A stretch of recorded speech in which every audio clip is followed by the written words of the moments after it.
कैसे हैं आप सभी लोगों का स्वागत है वापिस है मेरी इस सीरीज के एपिसोड नंबर 11 में, जहाँ पर आज का एपिसोड काफी ज्यादा रहस्यमय और खौफनाक रहने वाला है। क्योंकि आज मैं आप सभी लोगों को इस एपिसोड में हमारे इतिहास में घटे एक ऐसी रहस्यमय घटना के बारे में बताने वाला हूँ जो कि अपने पीछे काफी सारे राज और काफी सारे सवाल छोड़ के गई है। और सवाल कुछ ऐसे कि इस हादसे में आखिर हुआ क्या था और इस हादसे के दौरान उन 239 जिंदगियों का क्या, जिसने अपने सब कुछ खो दिए।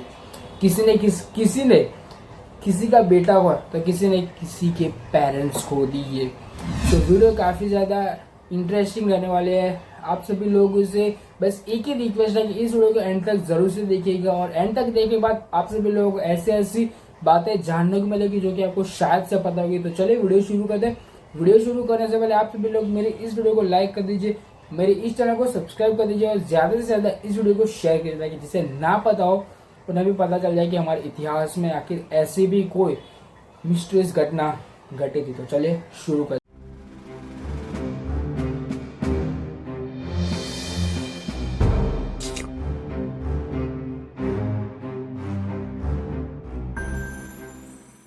तारीख थी 8 मार्च 2014।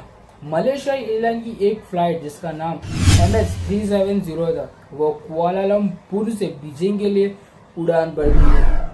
हालांकि वो कुआलालंपुर से तो बीजिंग के लिए उड़ान भरने के लिए टेक ऑफ तो कर चुकी थी,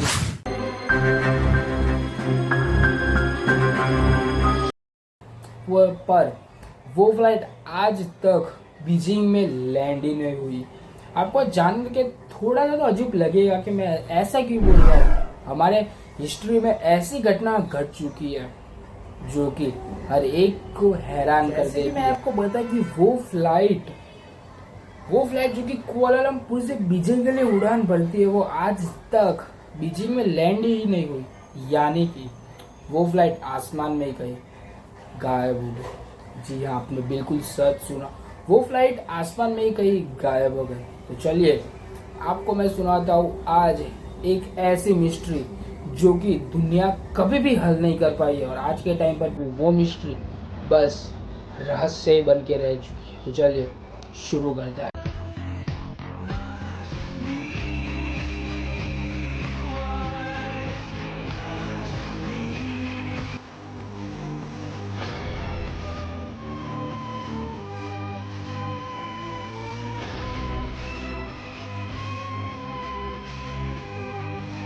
तो हुआ कुछ ऐसा था कि तारीख थी 8 मार्च और साल था 2014 का। मलेशिया एयरलाइन की एक फ्लाइट जिसका नाम MH370 था, वो कुआलालंपुर से बीजिंग के लिए उड़ान भरती है। और उस फ्लाइट को उड़ा रहे थे कैप्टन जहार अहमद शाह और फर्स्ट पायलट फारूक अब्दुल हामिद। और उन दोनों को काफ़ी ज़्यादा एक्सपीरियंस था फ्लाइट्स को उड़ाने का। और उनमें से जो कैप्टन थे, कैप्टन जहार अहमद शाह, उन्हें 18,000 से भी ज़्यादा घंटे की फ्लाइट्स का उड़ान भरने का एक्सपीरियंस था। और उस फ्लाइट के अंदर कुल मिला के 227 पैसेंजर और 12 क्रू मेंबर शामिल थे। सभी पैसेंजर अपने सिक्योरिटी चेक करवा लिए थे, बोर्डिंग करवा चुके थे, और वो सभी लोग फ्लाइट में जाकर अपनी अपनी सीट पर बैठ चुके थे। और बस उन्हें अब इंतजार था कि ये फ्लाइट कब कुआलालंपुर से उड़ान भरे। और आखिरकार वो अपने निर्धारित समय पर ही कुआलालंपुर से बीजिंग के लिए टेक ऑफ करती है। और टेक ऑफ तक सब कुछ ठीक था, ना कोई टेक्निकल इशू और ना ही इस फ्लाइट के साथ कोई इशू हुआ था।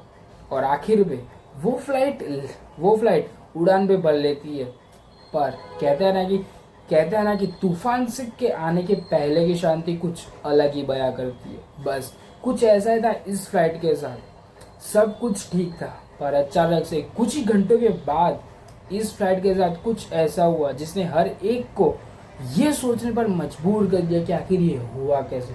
तो हुआ कुछ ये कि ये फ्लाइट जो कि अपने सभी टेक्निकल टेस्ट को करवा चुकी थी और सभी में पास भी हो गई थी वो फ्लाइट अचानक से 227 पैसेंजर और 12 क्रू मेंबर्स के साथ आसमान में कहीं गायब हो गई। ना कोई रडार में ये फ्लाइट पकड़ में आ रही थी और ना ही कोई ट्रांसमीटर सिग्नल दे पा रहे थे और ना ही तो SOS मिल पा रहा था और ना ही कैप्टन ज़ाहिर अहमद शाह और फर्स्ट पायलट फारिक अब्दुल हामिद के साथ कोई कांटेक्ट हो पा रहा था।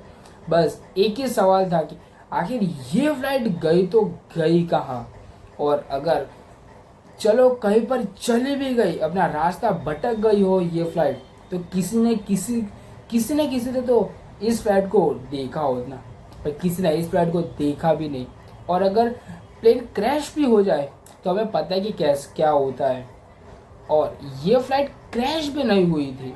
काफ़ी सारे देशों को जब इस घटना के बारे में पता चला तो वो सभी देश भी इस फ्लाइट को खोजने में जुट गए और काफ़ी खबरों के मुताबिक ये फ्लाइट शायद से कई ओशन में ही क्रैश हो गई हो। तो काफ़ी सारे देशों ने समुद्र की गहराई को खंगाल के रख दिया, पर कोई सबूत नहीं मिले। इतने बड़े टाइटैनिक के भी हमें सबूत मिल चुके हैं, पर इस फ्लाइट के सबूत ना ही ज़मीन पर और ना ही समुद्र में मिले।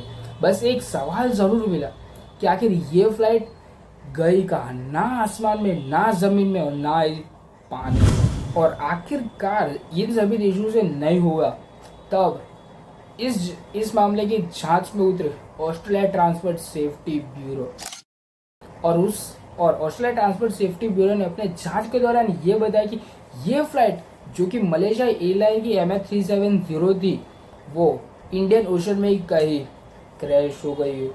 और इस क्रैश होने का कारण भी बताया, जैसे कि हाइपोक्सिया, यानी कि जब आप हवा में कई ऊंचाई पर चले जाते हैं तब वहाँ पर ऑक्सीजन की कमी होती है, और ऑक्सीजन की कमी होने के कारण ही सभी लोग, यानी कि 227 पैसेंजर, 12 क्रू मेंबर्स और दोनों पायलट तक बेहोश हो गए हो और फ्लाइट कहीं इंडियन ओशन में ही क्रैश हो गई हो। पर ये इतना सच भी नहीं है और आज तक इस फ्लाइट को कोई भी खोज नहीं पाया है। ज़रा आप सोच के देखिए, आपका कोई रिलेटिव इस फ्लाइट में बैठा हो और आपको एक खबर मिले कि ना ही आपका रिलेटिव मिला और ना ही ये फ्लाइट, कैसा फील होगा। तो ज़रा सोचें कि उन सभी लोगों का क्या हुआ होगा, उन सभी लोगों के रिलेटिव्स का क्या हुआ होगा जो कि इस फ्लाइट के अंदर सवार थे। बस यही एक कहानी थी जिसने हम